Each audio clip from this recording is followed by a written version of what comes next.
মধ্যপ্রাচ্যে দীর্ঘদিন ধরে মোতায়েন আমেরিকান সেনাদের নিয়ে এবার সামনে আসছে একের পর এক উদ্বেগজনক দাবি।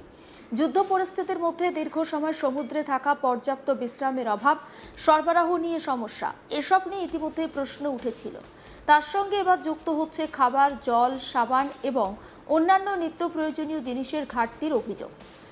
কোথাও আবার নষ্ট হয়ে যাচ্ছে জলের ব্যবস্থা, সমস্যা তৈরি হচ্ছে শৌচাগারে। এমনকি দীর্ঘদিন ধরে বন্দরেও ফিরতে পারছেন না বহু সেনা। আর ঠিক এই পরিস্থিতিতে স্বাভাবিকভাবে প্রশ্ন উঠছে, মধ্যপ্রাচ্যে মোতায়েন আমেরিকান সেনাদের জীবনযাত্রা ঠিক কেমন? দীর্ঘ যুদ্ধ পরিস্থিতি এবং টানা মোতায়েনের কারণে তাদের শারীরিক ও মানসিক অবস্থার ওপর ঠিক কতটা চাপ পড়ছে? আর যে অভিযোগগুলো সামনে আসছে সেগুলোর বাস্তব পরিস্থিতি কতটা গুরুতর? শুক্রবার প্রকাশিত একটি প্রতিবেদনে এই প্রশ্নগুলো আরও জোরালো হয়েছে। একটি আমেরিকান সংবাদ মাধ্যম দাবি করেছে তারা একাধিক জাহাজে থাকা সক্রিয় সেনা এবং সেনা পরিবারের সদস্যদের কাছ থেকে বার্তা পেয়েছে। সেই বার্তাগুলিতে খাবার, জল, নিত্য প্রয়োজনীয় সামগ্রী, শৌচাগার, কাজের চাপ এবং দীর্ঘ সময় সমুদ্রে থাকার মতো একাধিক সমস্যার কথা বলা হয়েছে। তবে শুরুতেই একটি বিষয় পরিষ্কার করে দেওয়া দরকার, এই সমস্ত অভিযোগ এখনও স্বাধীনভাবে যাচাই করা হয়নি। অর্থাৎ যে সেনা সদস্য বা তাদের পরিবারের পক্ষ থেকে যে দাবিগুলো করা হয়েছে সেগুলোকে নিশ্চিত তথ্য হিসাবে ধরে নেওয়া যাচ্ছে না। তবে একই ধরনের অভিযোগ একাধিক জায়গা থেকে সামনে আসায় বিষয়টি নিয়ে নতুন করে আলোচনা শুরু হয়েছে। বিশেষ করে নজর রয়েছে ইউএসএস আব্রাহাম লিঙ্কনের দিকে। এই বিমানবাহী রণতরীটি দীর্ঘ সময় ধরে মোতায়েন রয়েছে। এর আগেও জাহাজটির পরিস্থিতি নিয়ে কিন্তু রিপোর্ট প্রকাশিত হয়েছে। এবার সেই অভিযোগের পরিধি যেন আরও বেশ কিছুটা চওড়া হচ্ছে। শুধু আব্রাহাম লিঙ্কন নয়, অন্য আমেরিকান যুদ্ধজাহাজ থাকা বা যুদ্ধজাহাজে থাকা সেনাদের পরিবারের সদস্যরাও একই ধরনের সমস্যার কথা বলছেন। লিঙ্কনের সঙ্গে থাকা এক সক্রিয় সেনা সদস্য ওই সংবাদ মাধ্যমকে জানিয়েছেন, বিমানবাহী রণতরীটির পরিস্থিতি নিয়ে যে খবরগুলো সামনে এসেছে সেগুলোকে তিনি বাড়িয়ে বলা বলে মনে করছেন না। বরং তার দাবি তাদের নিজেদের জাহাজেও পরিস্থিতি ধীরে ধীরে খারাপ হচ্ছে। ওই সেনা সদস্যদের বক্তব্য অনুযায়ী তাদের পরিস্থিতিও খারাপ, তবে এখনো পর্যন্ত লিঙ্কনের মতো এতটা খারাপ পর্যায়ে পৌঁছায়নি। আর এর পিছনে অন্যতম বড় কারণ হিসেবে উঠে আসছে দীর্ঘ সময় সমুদ্রে থাকার বিষয়টি। ওই সেনা সদস্য জানিয়েছেন, ইরানের সঙ্গে চলা সংঘাতের কারণে তাদের মোতায়েনের সময় থেকে তারা এখনো পর্যন্ত স্থলভাগ দেখতে পাননি। অর্থাৎ দিনের পর দিন সমুদ্রের মধ্যে থেকেই দায়িত্ব পালন করতে হচ্ছে তাদের। নেই স্বাভাবিকভাবে বন্দরে গিয়ে বিশ্রাম নেওয়ার সুযোগ। ফলে দীর্ঘ সময় ধরে একই ধরনের পরিবেশে কাজ করতে হচ্ছে সেনাদের। এরই মধ্যে সামনে এসেছে লিঙ্কনে থাকা এক সেনার পরিবারের সদস্যের একটি অভিযোগ। ওই ব্যক্তি দাবি করেছেন তার ছেলে প্রায় 11 মাস ইউএসএস আব্রাহাম লিঙ্কনে ছিলেন। তার দাবি অনুযায়ী মোতায়েনের একেবারে শুরুর দিকে জাহাজের জল সরবরাহ ব্যবস্থার সমস্যা তৈরি হয়েছিল।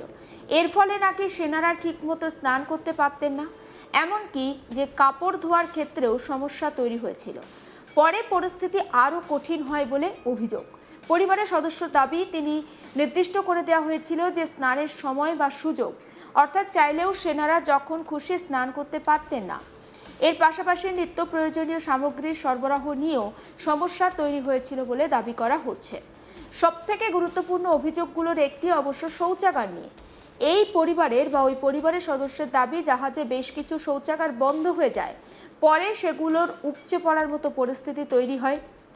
এমনকি তার আরও দাবি যে শৌচাগারের মেঝেতে প্রায় 6 ইঞ্চির পর্যন্ত মানব বর্জ্য জমে গিয়েছিল, আর সেই শৌচাগার ব্যবহার করতেন প্রায় 200 জন সেনা। ভাবুন একবার অবস্থা। তবে আবারও মনে করিয়ে দেওয়া দরকার, এটি একজন পরিবারের সদস্যদের করা অভিযোগ। ওই নির্দিষ্ট দাবিটি স্বাধীনভাবে যাচাই করা হয়নি। তবুও এই অভিযোগ সামনে আসার পর জাহাজের সেনাদের কাজের পরিবেশ এবং তাদের মৌলিক সুযোগ সুবিধা নিয়েও প্রশ্ন আরও জোরালো হচ্ছে। আর শুধু লিঙ্কন নয়, অন্য একটি আমেরিকান বিমানবাহী রণতরী ইউএসএস জর্জ H.W. বুশকে ঘিরেও উঠে এসেছে উদ্বেগজনক দাবি।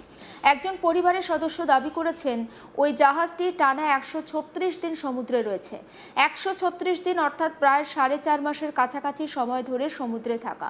পরিবারের পক্ষ থেকে দাবি করা হয়েছে এত দীর্ঘ সময় ধরে সমুদ্রে থাকার ফলে সেনাদের মধ্যে ক্লান্তি এবং হতাশা বাড়ছে। ওই পরিবারের সদস্যদের অভিযোগ জাহাজে খাবার, জল এবং সাবানের মতো প্রয়োজনীয় জিনিসেরও ঘাটতি রয়েছে। তার বক্তব্য অনুযায়ী জাহাজে থাকা সেনাদের মনোবল অত্যন্ত নিচে নেমে গেছে। সবাই কার্যত দুর্বিষহ পরিস্থিতির মধ্যে রয়েছেন বলে দাবি করা হয়েছে। তবে এই অভিযোগগুলিরও স্বাধীনভাবে সত্যতা যাচাই করা সম্ভব হয়নি। এদিকে শুধু শারীরিক সমস্যা নয়, সেনাদের মানসিক স্বাস্থ্য নিয়েও নতুন করে উদ্বেগ তৈরি হয়েছে। কুয়েতে মোতায়েন এক আমেরিকান সেনার পরিবারের সদস্যদের দাবি, তার ছেলের মানসিক এবং শারীরিক অবস্থা অত্যন্ত খারাপ। ওই পরিবারের সদস্যর বক্তব্য অনুযায়ী তার ছেলে বাড়ি ফিরতে চাইছেন। নিজের ঘর এবং পোষা কুকুরগুলোর কাছে ফিরে যাওয়ার কথাও বলছেন তিনি। পরিবারের দাবি, ওই সেনা ক্লান্ত, ক্ষুধার্ত এবং ভীত অবস্থায় রয়েছেন। এমন পরিস্থিতিতে দীর্ঘদিন চলতে থাকলে একজন সেনার মানসিক স্বাস্থ্যের ওপর ঠিক কতটা প্রভাব পড়তে পারে তা নিয়েও প্রশ্ন উঠেছে। বিশেষ করে যুদ্ধ পরিস্থিতিতে থাকা সেনাদের ক্ষেত্রে দীর্ঘ সময়ের চাপ, ঘুমের সমস্যা, পরিবার থেকে দূরে থাকার মতো অনিশ্চয়তা, এই বিষয়গুলো মানসিকভাবে একটা বড় চাপ তৈরি করে। এর আগে অবশ্য ইউএসএস আব্রাহাম লিঙ্কনকে ঘিরে সেনাদের মনোবল এবং মানসিক স্বাস্থ্য নিয়ে দুটি রিপোর্ট প্রকাশ হয়েছিল। ওই রিপোর্টগুলিতে লিঙ্কনে থাকা প্রায় 5,000 সেনার মধ্যে মনোবল কমে যাওয়া এবং মানসিক স্বাস্থ্যের সমস্যা নিয়ে উদ্বেগের কথা উঠে এসেছিল। তবে আমেরিকান নৌবাহিনী পরিস্থিতিকে বৃহত্তর মানসিক স্বাস্থ্য সংকট হিসাবে দেখছে না। ইউএসএস আব্রাহাম লিঙ্কনের মোতায়েনের ইতিহাসও বেশ গুরুত্বপূর্ণ। জাহাজটি 2025 সালের নভেম্বর মাসে ক্যালিফোর্নিয়ার সান দিয়েগো থেকে যাত্রা শুরু করে। পরে ইরানের সঙ্গে যুদ্ধ পরিস্থিতির মধ্যে সেটিকে মধ্যপ্রাচ্যের দিকে পাঠানো হয়। এর ফলে যে মোতায়েনের সময়সীমা অস্বাভাবিকভাবে দীর্ঘ হচ্ছে তা নিয়ে প্রশ্ন উঠেছে। আমেরিকান নৌবাহিনী অবশ্য সরবরাহ সংক্রান্ত কিছু সমস্যার কথা স্বীকার করেছে, কিন্তু সেনাদের মধ্যে বড় ধরনের মানসিক স্বাস্থ্য সংকট তৈরি হয়েছে এমন দাবি তারা মেনে নেননি। আমেরিকান প্রতিরক্ষা মন্ত্রী পিট হেক্সেথও বৃহস্পতিবার এই বিতর্ক নিয়ে মুখ খোলেন। তার দাবি, লিঙ্কনের পরিস্থিতি নিয়ে যে রিপোর্টগুলো প্রকাশিত হয়েছে সেগুলো বাস্তব অবস্থাকে সম্পূর্ণভাবে ভুলভাবে তুলে ধরছে। হেক্সেথের বক্তব্য, আমেরিকান সামরিক বাহিনী তার জাহাজ এবং সেখানে থাকা সেনাদের জন্য যতটা সম্ভব সব ধরনের সুযোগ সুবিধা এবং প্রয়োজনীয় সরঞ্জাম দেওয়ার চেষ্টা করছে। অর্থাৎ একদিকে রয়েছে সেনা এবং তাদের পরিবারের কাছ থেকে আসা অভিযোগ, অন্যদিকে আমেরিকা প্রশাসন এবং প্রতিরক্ষা বিভাগের পক্ষ থেকে সেই অভিযোগের গুরুত্ব নিয়ে আপত্তি রয়েছে। এই টানাপোড়েনের মধ্যে বিষয়টি নিয়ে রাজনৈতিক মহলেও আলোচনা শুরু হয়েছে। আমেরিকার আইন প্রণেতাদের মধ্যে কয়েকজন এই পরিস্থিতি নিয়ে উদ্বেগ প্রকাশ করেছেন। সিনেটের রিচার্ড ক্লেমেন্থান সেনাদের জন্য সরবরাহের ঘাটতি, জল এবং শৌচাগারের সমস্যা, মানসিক স্বাস্থ্যের অবনতি এবং ডাক বা চিঠিপত্র পৌঁছানোর ক্ষেত্রে সমস্যার মতো বিষয়গুলোর কথাও উল্লেখ করেছেন। সমস্ত আপডেট পৌঁছে দেব আপনাদের কাছে। আপনার নজর থাকুক আজ তাক বাংলায়। সাবস্ক্রাইব করতে ভুলবেন না।